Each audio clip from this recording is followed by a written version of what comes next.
Hello children, today I have come with a new video for class 8 social studies, chapter 10, landlords and the tenants under the British and the Nizam. This is our chapter 10, class 8 social studies, landlords and tenants under the British and the Nizam. In this children we are going to study one of the topic that is called as permanent settlement. Permanent settlement. What is this permanent settlement? Who brought this? Who introduced this? We are going to study in this video. Permanent settlement changes introduced by the British. You know that Britishers, they ruled our country for more than 2 centuries. And when they started ruling upon us, they brought several changes in India. So when the Britishers gained control over India, they were keen is interested to increase the land revenue as much as possible to finance their trade and wars. So here children, when the Britishers, when they got complete control over India, they were very much interested to increase their income, that is from land revenue, the tax that we pay to the government. It was taken over by the Britishers during those days. So what they used to do, the main aim was of the Britishers was to introduce some system wherein they can gain more and more amount of land revenue from the farmers. The reason for this was they wanted to finance their trade and wars. For maintaining armies and all, they need huge amount of money, and in order to do business with the other countries also, they were in need. So in this way they tried to increase the income from the peasants. This led to the ruining of agriculture as farmers could not cultivate under such conditions. There were great famines which killed millions of people. So here children, as they brought many changes here and then, every time they used to bring some or the other change in agriculture field for farmers. So during the time of famines is when they were having less amount of rainfall. When there is scarcity of rainfall, they could not do the agriculture work. They cannot carry on with their work. So for which they used to suffer a lot. They not only were surviving, but they got affected with several diseases like cholera, plague, and tuberculosis, and they used to die. Millions of people used to die at the time of famines. The British realized that they needed to have a system to land revenue which would also encourage agriculture. So when they came to know about the famines and all, when they have seen the condition, they thought that they should introduce a system in which the income should not be reduced and the agriculture should develop. Because from agriculture, that is, India is an agricultural country, as you know. More than 70% of the people were dependent upon agriculture. So they were interested to do something which can improve the agriculture, and simultaneously what happens, if the agriculture improves, the income will also improve, that is the land revenue will also improve. The farmers can grow the crops, they can also make a good earning from India. They were also interested that peasants should till more and more land and grow crops that were in demand in the market, especially cash crops that could be exported to England like cotton, indigo, sugar cane, wheat, etc. East India Company officials began to feel that investment in land had to be encouraged and agriculture had to be improved. But how this was to be done? So here children, they not only thought of increasing the land revenue, but they thought that they should cultivate such type of crops which has got demand in England market. They wanted to export the goods from India to England so that they can sell at higher prices. The Britishers used to buy the goods from Indian markets at cheaper rates, and they used to sell it in their country at higher cost. So they wanted to specially cultivate those cash crops that has got great demand in Europe. like cotton was one, indigo was one, coffee was there, then we were having sugar cane, and many other crops were there which was having great demand in England. So how this has to be done, how they can encourage agriculture, what steps they should take. They were very much interested to improve the agriculture in India.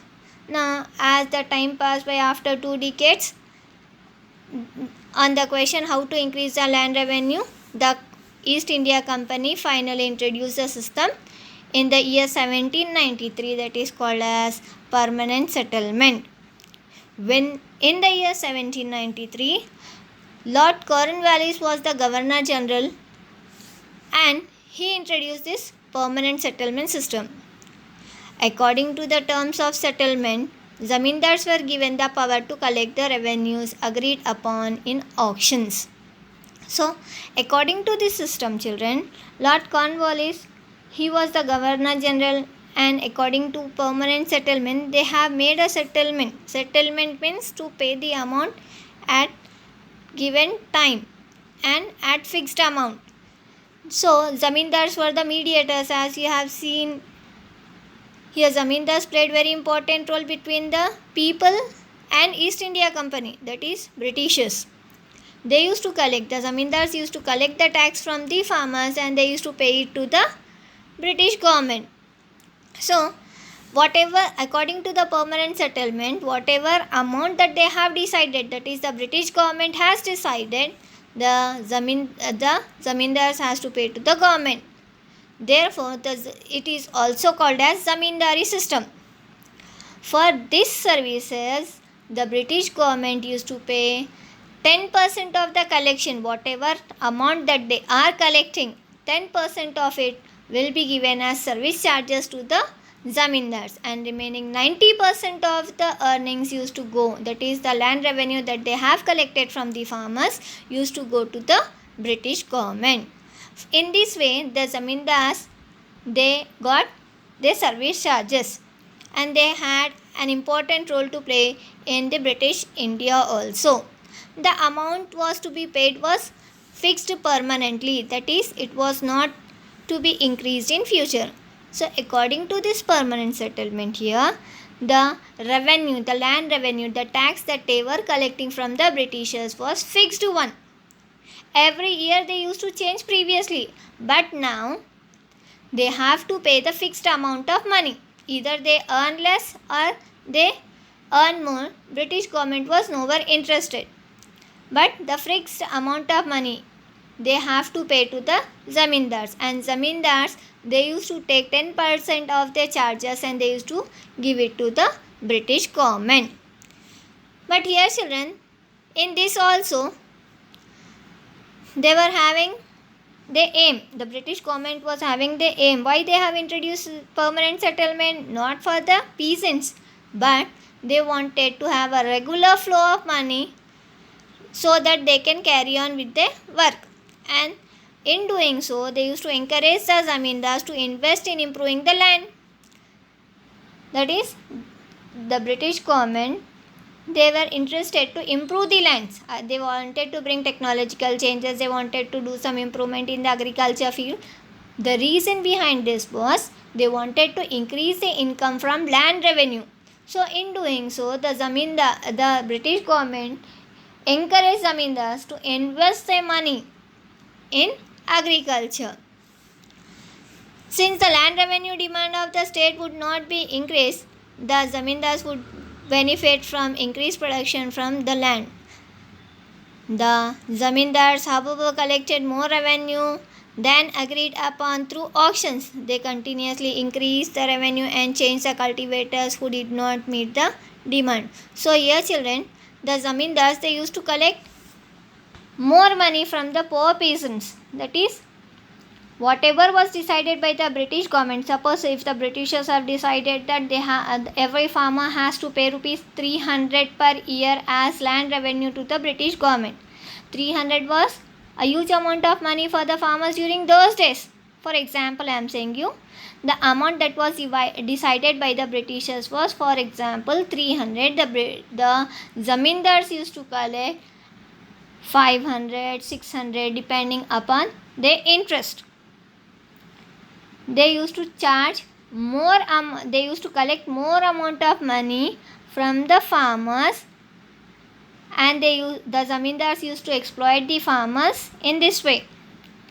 But they used to pay the British government whatever amount that was decided by the British government, and the remaining amount it used to go into their pockets. It was their earning. They used to get collection charges, that is 10%, whatever they are collecting from the farmers.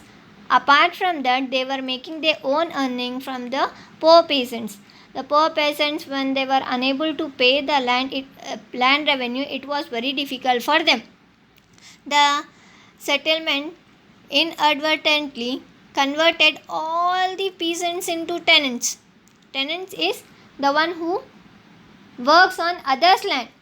So these farmers who are having their own land, as they were unable to pay the land revenue, they soon became tenants.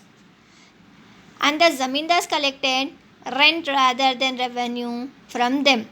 So the zamindars, they even got a chance to increase their income. As the landowners, the farmers who were having their own land, they were unable to pay the land revenue. What they have done? They became the tenants. And the zamindars, what they did, instead of collecting tax was to be paid every year. But now, as these farmers, they became the tenants of their own land, they started paying rent rather than the land revenue to the zamindars. Since the rent collected was much higher than the revenue, the cultivators could not pay the entire amount and sometimes deserted the lands. In the long run, the zamindars also suffered and they also became defaulters. So what happened, children? As the zamindars, instead of collecting revenue, every year they started collecting rent from the farmers.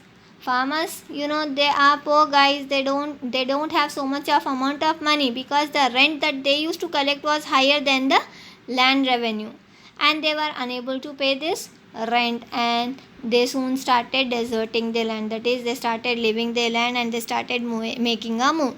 In this way, the cultivators, they suffered, and after that, as the time passed by, the zamindars, they also suffered, because most of the farmers, they left their land and they started migrating towards towns and cities. The zamindars, they also became defaulters. That is, they were also unable to pay the revenue to the British government. Hope you have understood. Please like, subscribe my video. Thank you for watching this.